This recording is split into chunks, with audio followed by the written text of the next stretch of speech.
Mike's on. All right, we'll try and get the guy on from Monmouth now who's running that because they say they're going to get it up right away, so we'll do that. Eddie said the reason that Syndergaard warmed up heavily on Saturday, which is why they didn't pitch him on Sunday.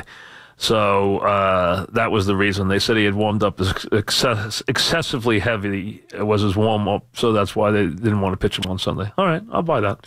But, how can you make such a big issue about the climate being an issue or the conditions being such an issue for DeGrom on Sunday, though? That's the only thing.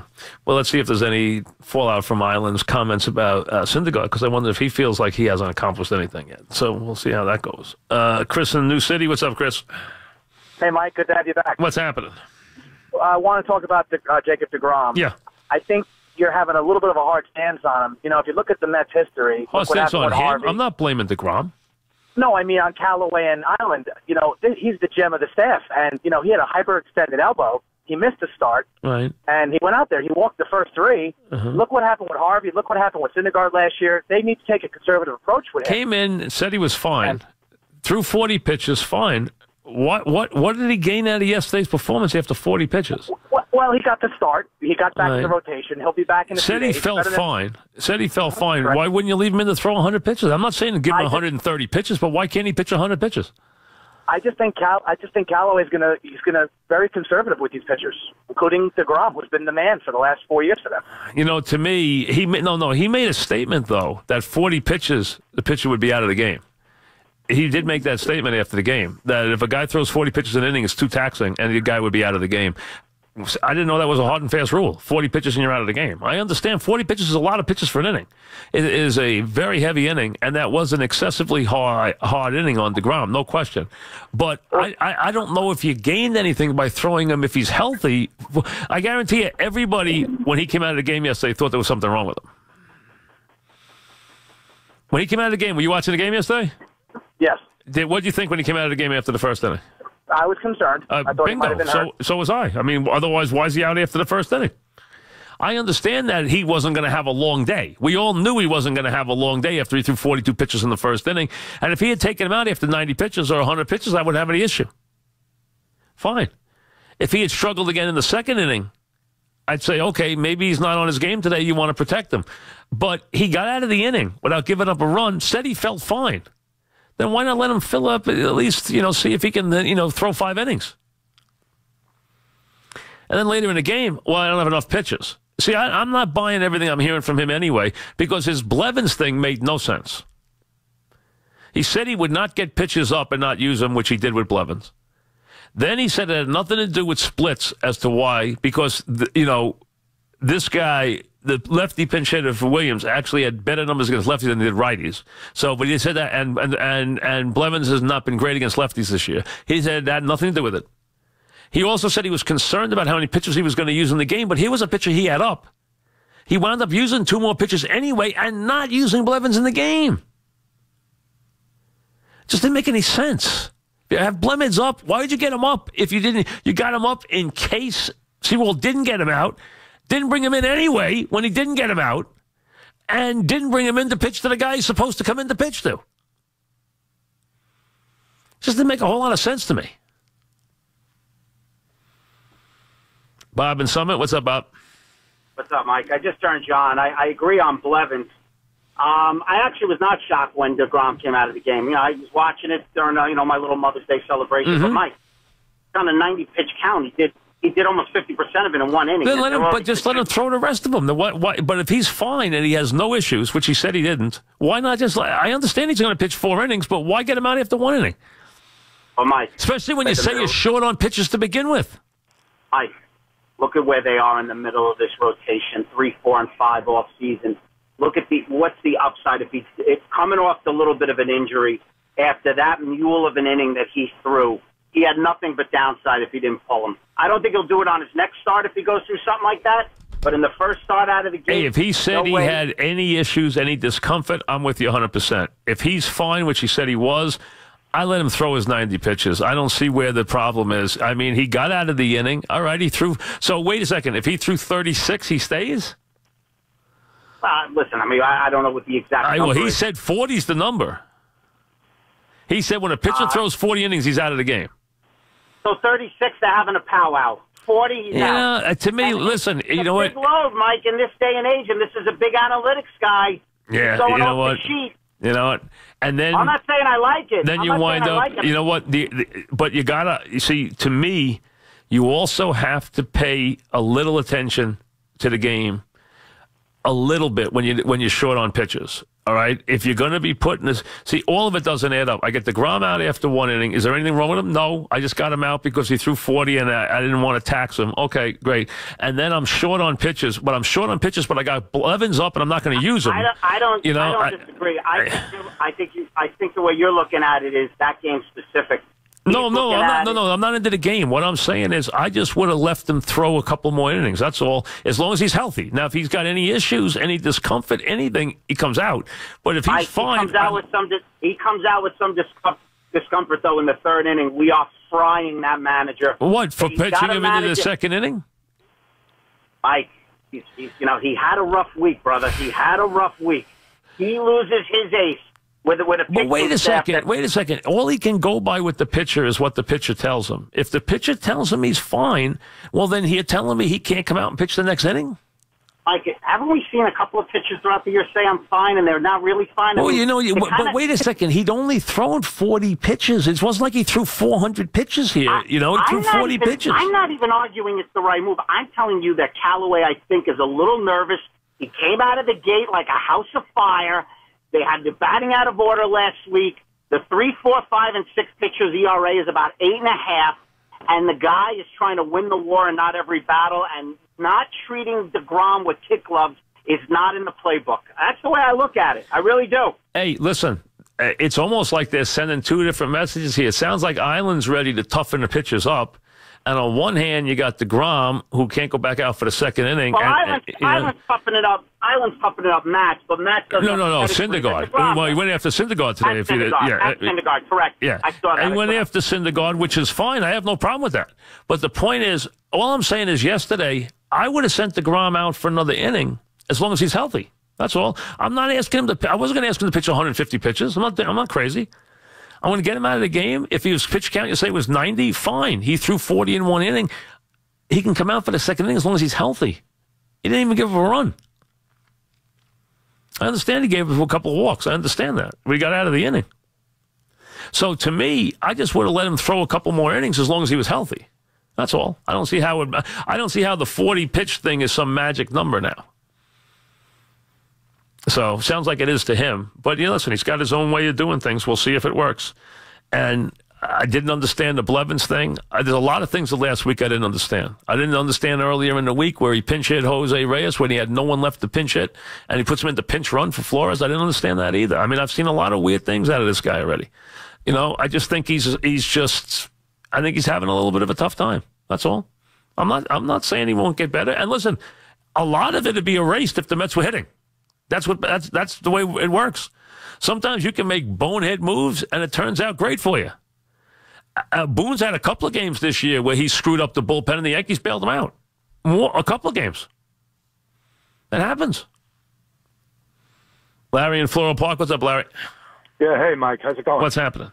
Mike, my son is about to start pitching in college, so I have a little insight because I've been following the literature. And there's a school of thought, fairly recent, that says it's not just the overall pitch count, but the pitch count within innings can lead to fatigue within that inning, which can lead to mechanical breakdown, and it's about 35. You know what? So wait a second. You're telling me now we're taking everybody out of the games now when they're throwing 35 pitches? They're coming out of the games? If you got a son and you don't want to... Wait. I'm not talking about developing a kid on the way way up the ladder. Okay, this guy is in the major leagues and he's a veteran pitcher. Well, this is a completely different argument. I'm not arguing youth baseball. I'm not arguing developing pitchers. That's a completely different argument. I'm not having that argument about developing anybody. We're talking about a proven stud pitcher who is in the game, and you're going to tell me that you're going to take him out every time he has a 30-pitch inning? You're going to take him out of the game?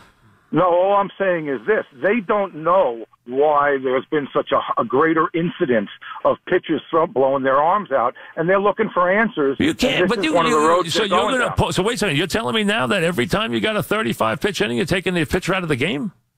Okay, well, why don't we raise it? How about 45? Is there a bright line? I'm saying I don't know what the issue is. You know what? I don't know either. And they don't know either. They don't know either because there's never been that rule. But these guys are so valuable. They're so valuable that I don't object to them at least looking to try to find ways to keep them healthy. You know? Boy. That's my point. So he has a rule. I don't know where it's going. 40 pitches, his rule. Okay, that's his rule now. Okay? But he get pitches up in the bullpen he doesn't use. Hey. So you're telling me because he threw 40 pitches the next inning, he's vulnerable to get hurt. I don't know that. You don't know that. If that's his hard and fast rule, so be it. It's his rule. Somewhere along the way, too, he's got to win baseball games. So when you give your star pitcher 1 inning of work, not easy to win baseball games. Brian in Northport. What's up, Brian? Hey, Mike. What's happening? Great to see you back. Hey, I just was in Vegas over the weekend, and the same guys that are running the concession at Monmouth Park ran the concession at the hotel that I was staying at. And they had little kiosks set up throughout the hotel. In addition to that, William Hill. In addition to that, a bunch of bars and restaurants throughout Nevada, because I actually was out there for some family stuff, right, and actually had a chance to go to a bar. It was completely accessible to anyone that had an account or had $1 within the casino to start wagering. This thing is coming, and it's going to be the same way that you go to a local, you live in Long Island, you go to a local pub, and they've got the OTB signal. That is the direction that this is going. And the guys that are running it, see, the William thing Hill is, guy, the William Hill guy, we'll have him at 4:45. He'll be on with us. The idea, though, is remember, every state could be different. It could be different participants, different companies, different rules. They can make different rules if they want. Because horse racing, as an example, you have to be licensed in the state. Your license doesn't count. When you go into a state, if I go in as an owner and I want to race my horse in Arkansas next week, I have to go get a license in Arkansas to race my horse. Realize that. I got to go get licensed. I got to go get fingerprints. Now, they finally have made that easy for owners. But every state is different. So now they came up with this racing compact where you can get fingerprinted, get licensed through this organization in Kentucky, and they can deal with any state you want to be licensed in for a fee, so that you don't have to go through the rigmarole of going to get fingerprinted and licensed and go through all kinds of checks and everything to get your license. Because, as an owner, a trainer, a jockey, you have to get licensed in all these states. A boxer, same thing. So what I'm saying is, I'm just giving you the horse racing rules, which have been in operation for years and years, are very different state to state. These gambling laws could theoretically be very different state to state based on what each state wants, what each state's looking for, et cetera, et cetera. Or we could have federal rules, depending on whether that works. Ryan in Breezy Point. What's up, Ryan? Hey, Mike. If Stevens gets the Celtics to the finals, and I know they're a bit away from that, this is going to go down as one of the greatest coaching performances in NBA history for playoff basketball, and it's an absolute joke that he could not get a single vote. Man, I'm not worried about that. Now remember, I think they still got to put up. I think he's still got to put up a decent performance, because let's be honest. And Mike, I don't think they have had to do that all that much so far. I really don't. But Mike, this demonstrates the absolute farce in the NBA that you need to build your team by waiting for a summer when veteran free agents will be available. This is a league, and the Knicks should take note as they make yet another transition where you need to build through the draft and player development. Well, a couple of things have happened here, okay? Now, I agree, if they had both their players healthy, if they had Irving and Hayward healthy, they would be a legitimate team, okay? And they will be for the years to come. First of all, Tatum is a far better player than anybody realized. He is a superior player. He is a star in the making. And look at where they've gotten Brown to. Right. Nobody thought Brown. Everybody, including Celtics fans, were scratching their heads when they drafted Brown. They have real talent on their hands with him. And they are coached well. And they will make adjustments in game two, because, the Cavs will clearly adjust. And he will expect them to adjust. So he will adjust And I expect the Cavs to have to realize that he will not attack them the same way in Game 2 as he attacked them in Game 1. I think he will change it because that's how good he is. I think that's what he will do. And they did a very good job because he took advantage of a couple of things. The Cavs took their time taking the ball up the floor, and then they did not have a lot of time to operate because he did not give them a chance off what they did in terms of the switches and in their double teams. They did not get a chance to rescreen. When they did, they would take too much time. They would not have a time to make the extra pass that they could have if they had gotten into it. So they will try to get much more into their offense. They'll push the ball up the floor. They'll try to get into their offense much earlier. Plus, I think LeBron uses Game 1 to probe and to see exactly where they're going to come from with the double teams, with the bigs on the switches and everything else. They made some switches even that you thought was suicidal yesterday, and they worked out for them in terms of how it worked. They did not have the time to make the extra pass. That will all change, but he will adjust to that. He is a superior coach. Superior. And I told you on Friday that I thought they had a legitimate chance to win this series. No one was giving them any chance. You know, after everybody, went on Toronto and got swept, they thought, oh, there's no way Cleveland can't win. Cleveland can lose the series. Now, Cleveland's coming back in the series. Yesterday, they had a nightmare. They shot 13% from three. That's not going to happen. LeBron had a terrible game. He had 7 turnovers. He shot terribly. The guy's shooting 55% for the playoffs, and don't worry about the points he scored because he didn't give you a big effort and try very much in the second half because he knew it wasn't going to be a big day, and he sat a lot of the fourth quarter, so he didn't play a lot of minutes yesterday for him. So you don't worry about him scoring 15 points. But they did not make a three yesterday. They were awful. They shot 13%. They turned the ball over, and they did not recognize things very well. They will be a far different team. And I thought the one thing the Celtics did wrong, the one thing was they got a little cocky and they got a little showy late in that game. They kind of fed on the crowd, and they started doing stuff they shouldn't have done. And I think that will come back to haunt them a little bit in the series because they're playing a very veteran group led by the greatest player in the game. But some of those guys have played a lot of NBA playoff basketball.